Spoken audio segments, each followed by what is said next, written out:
Okay, so the photoelectric effect. We talked about this in class, and before we go further with it, I just want to re-explain it again to make sure you got it. So it's an evacuated glass tube that has a photosensitive metal on this end, and that photosensitive metal has a negative charge because it's hooked to the negative terminal of a power supply. The evacuated glass tube doesn't have any air molecules in it. On the other end of the evacuated glass tube is the collector or the collection electrode. That electrode is also part of the circuit. It runs through an ammeter and it's hooked to the positive terminal of the battery, so the collection electrode is positive. So I shine monochromatic light, monochromatic radiation really, one wavelength, one frequency, radiation, which means it doesn't have to be just visible. It could be ultraviolet, it could be infrared, it could be x-rays, whatever. They shine it on a photosensitive surface, and when they do, electrons are emitted.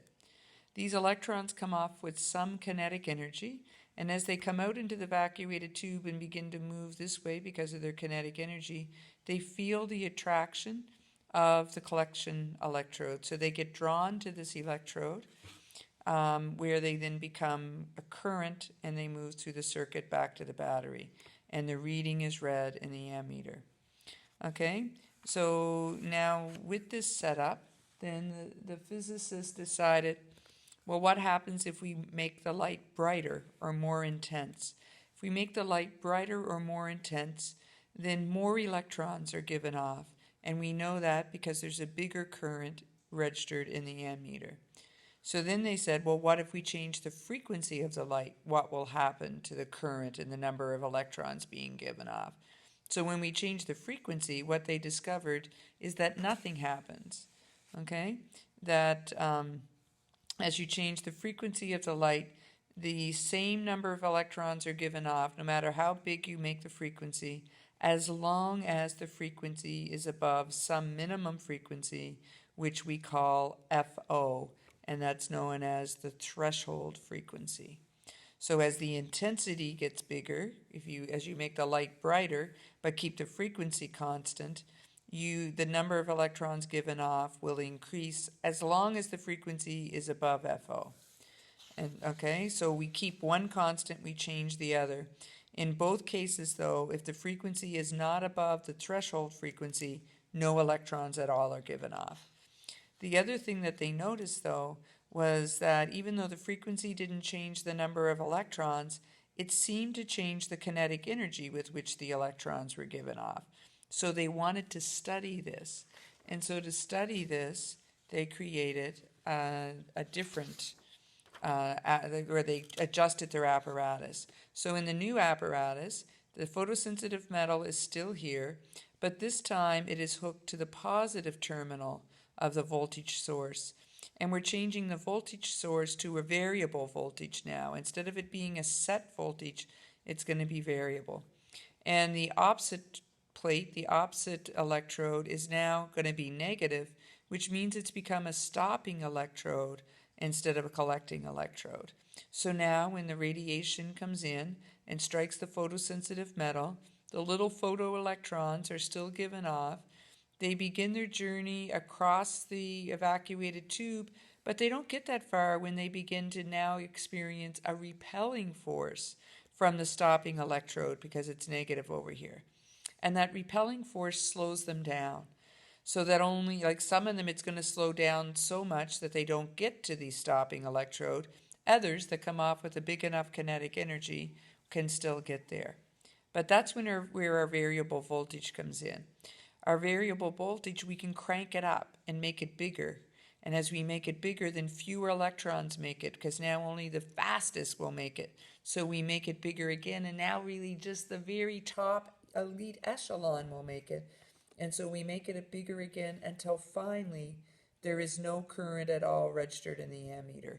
When that happens, that means we know that we have a voltage that has stopped even the fastest electrons.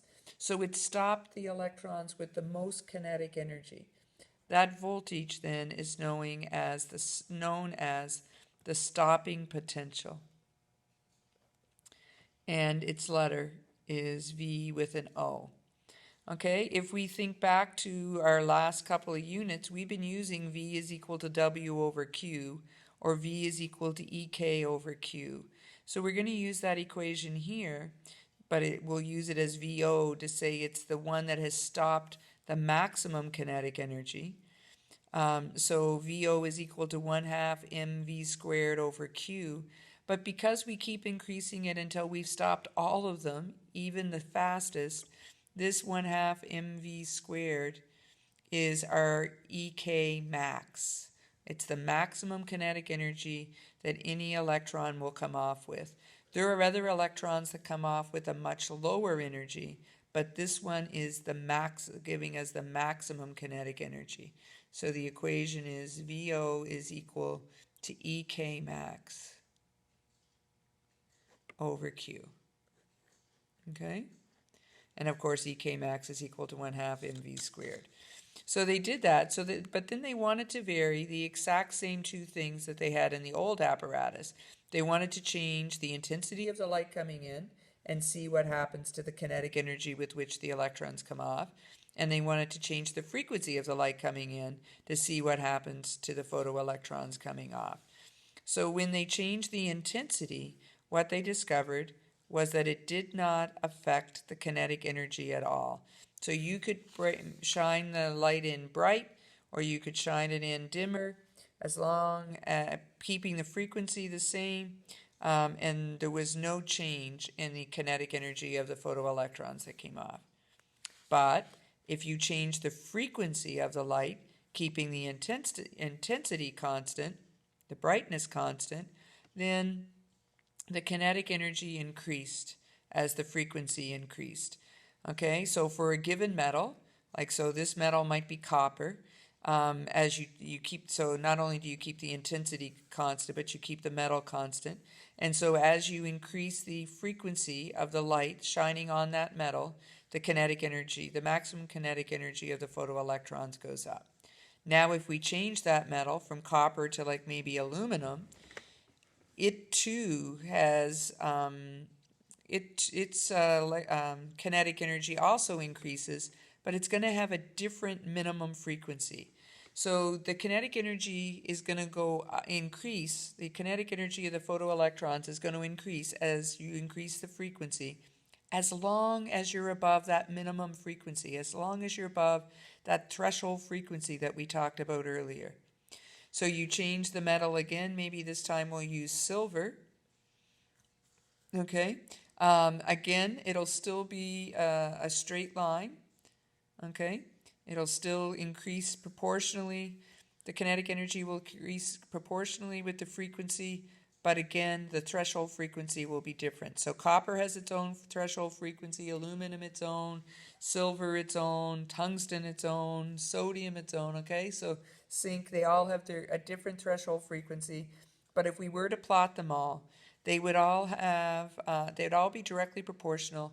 The lines would all be parallel. All of these lines have the same slope. And so, of course, it got people saying, why? What's special about this slope? Why is this slope the same for every metal? The slope must be some kind of special number. So why are no electrons given off below an FO? And how come then the kinetic energy increases as the frequency increases above that threshold frequency? They weren't sure how to figure this out. Okay? This is where they got stuck. And this is where I'm going to stop, and I'll start the next video talking about, so what did they do?